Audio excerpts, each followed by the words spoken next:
ප්‍රේමවන්තයනි, යේසුස් ක්‍රිස්තුස් වහන්සේගේ නාමයෙන් මාගේ ප්‍රේමණීය සුබ පැතුම්.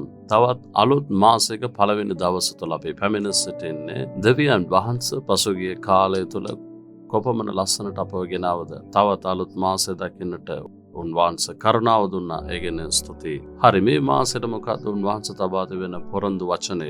උන්වහන්සේගේ කැමැත්ත මොකද මගේ ජීවිතේ? උන්වහන්සේගේ වචනය තුළ මොකද මගේ ජීවිතයට කතා කරන්නට යන්නේ කියලා ඔබ ආසාවෙන් බලා සිටිනවද? අද දවසේ ලස්සන දේ වචන තුළ උන්වහන්සේ කතා කරනවා. බලන්න, රෝම 8 වෙනි පරිච්ඡේදය 28 වෙනි පදය. දෙවියන් වහන්සේට ප්‍රේම කරන්නට සියලු දේම යහපත පිණිස එකට ක්‍රියා කරන බව අපි දනිමුව. ඔබ යේසුස් වහන්සේට ප්‍රේම කරනව නේද? උන්වහන්සේට ආදරයි නේද? නමුත් ප්‍රශ්න පීඩා කරදර තියෙනවා කියලා ඔබ කල්පනා කරනවද? නෑ, මේක යහපත පිණිස උන්වහන්සේ කරනවා. මේ මොහොතේදී ඔබ ගමන් කරන පීඩාව කරදර කඳුළුද, මේ හැම දෙයක්ම යහපතටමයි සිදු වෙන්නේ. උන්වහන්සේ සියලු දේ යහපතට පරිවර්තනය කරනවා. ඒ හාස්කම ඔබ අද දවස දකින්නට යනවා. එන දවස්වල ඔබ දකින්නට යනවා. දේව වචනයේදී ජෝබ් කියන දේව මනුස්සයෙක් අපි කියවනවා. ඒ මනුෂ්‍ය දෙවියන් වහන්සේට ගොඩාක් ආදරයෙන් ප්‍රේමයෙන් කීකරුවෙන් ජීවත් වුණා. නමුත් ඒ ජීවිතයේ ලොකු පාඩුවකට මුහුණ දෙනවා. දරුවෝ නැති වුණා, ශාරීරික සුවය නැති වුණා, භාර්යාව නැති වුණා, තමන්ගේ වස්තු හැම දෙයක්ම නැති වුණා. නමුත් ඒ ජීවිතය තුළ දෙවියන් වහන්සේව විශ්වාස කරමින් යනකොට අනිත් අයට මේකද ප්‍රතිඵලය කියලා සිතන්නට ඇති. නමුත් ඔහු දුර්වල වුණේ නැහැ. දෙවියන් වහන්සේ කරේ තිබුවා වූ ඒ ප්‍රේමයෙන් අඩු වුණේ නැහැ. අවසානයේ මොකද්ද වුණේ? දෙගුණයක් උන්වහන්සේ ආශිර්වාද කළා. අන්තිමට විහිළු කරපු, විවේචන කරපු මිනිස්සු ඉදිරියේ උන්වහන්සේ දෙගුණයක් උසස් කළා. අවසාන දෙගුණයක් ආශිර්වාදය. ඉතින් යහපත පිණිස තමයි උන්වහන්සේ මේවා කරන්නේ. නපුරුදේ සිදු වෙනවා වගේ පේනවා. නමුත් අවසානයේදී ඒක යහපතට පරිවර්තනය වෙනවා. ජෝසප් කියන තරුණෙක් ස්වාමීන් වහන්සේට ගොඩාක් ආදරය කළා. ඉතින් දෙවියන් වහන්සේට ප්‍රේම කරපු නිසා පාපයෙන් දිවගොස් ජීවත් වුණා. ඉතින් එමයි දේව වචන ඕගෙන සාක්ෂි කියන්නේ. නමුත් ඔහුගේ ජීවිතේ බොරු සාක්ෂිය නොකරපු පාපේ කළා කියලා ඔහුට දොස් කියලා ඔහුට දඬුවම් දුන්නා. සිරගත වුණා. දෙවියන් වහන්සේට ප්‍රේම කරලා පිළිපදින අයට මේකද ප්‍රතිඵලය කියලා සිතන්න තරමට සිදු වුණා. නමුත් ඊජිප්ත දේශයටම ලොකු තනතුරක් දරන්නා වූ රජතුමාට පස්සේ රට පාලනය කරන නායකත්වයට දෙවියන් වහන්සේ ඔහුව ගෙනාවා. ඉතින් අද දවසේ ඔබගේ ජීවිතයේ බොරුව, අවමානය, විවේචනය තිබෙන්නට ඇති. නමුත් අවසානයේ නම් ඒක යහපතට පරිවර්තනය වෙනවා. චෙන්නයි වල මම දන්න සහෝදරෙක් සිටියා.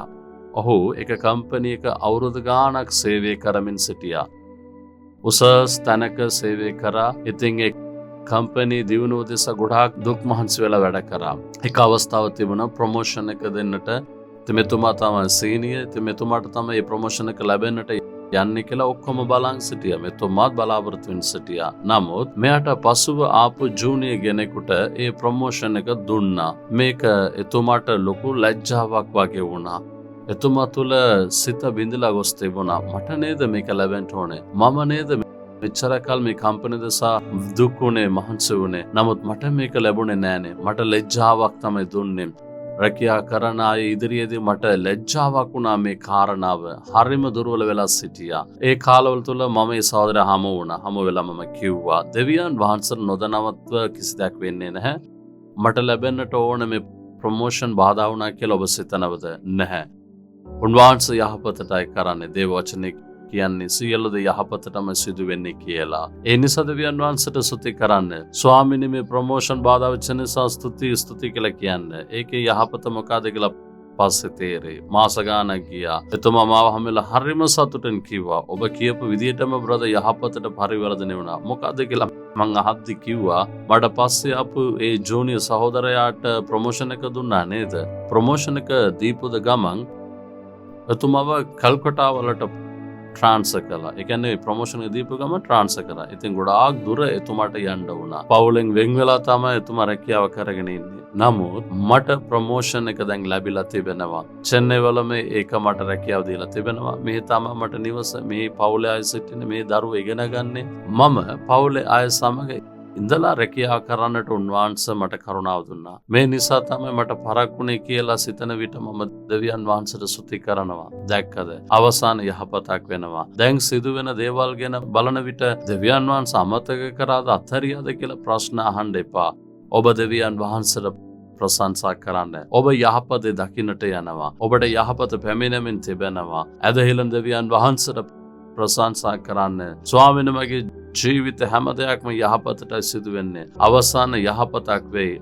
මම දෙවියන් වහන්සේට ප්‍රේම කරනවා. මගේ යේසුස් වහන්සේ මට සියලු යහපත් ලෙස පරිවර්තනය කරයි. අද මම මේක දකින්නට යනවා. මේ මාසය තුල මම දකින්නට යනවා. ජීවිත කාලේ පුරාම මම ඒ දේ භුක්ති විඳින්නට යනවා. මේ කාරණාව යහපත් ලෙස හැම දෙයක්ම මගේ ජීවිතය ඔබ වහන්සේ කරන්ට යන නිසා ජේසුස් වහන්සේගේ නාමයෙන් පියාණනි. ආමෙන්. ආමෙන්. යේසුස් නිදහස් කරයි සිංහල YouTube channel එක subscribe කරන්න. යේසුස් නිදහස් කරයි අපේ නව වැඩසටහන දිනපතා ලබා ගැනීමට සඳහා subscribe button එක සහ bell ලකුණ click කරන්න.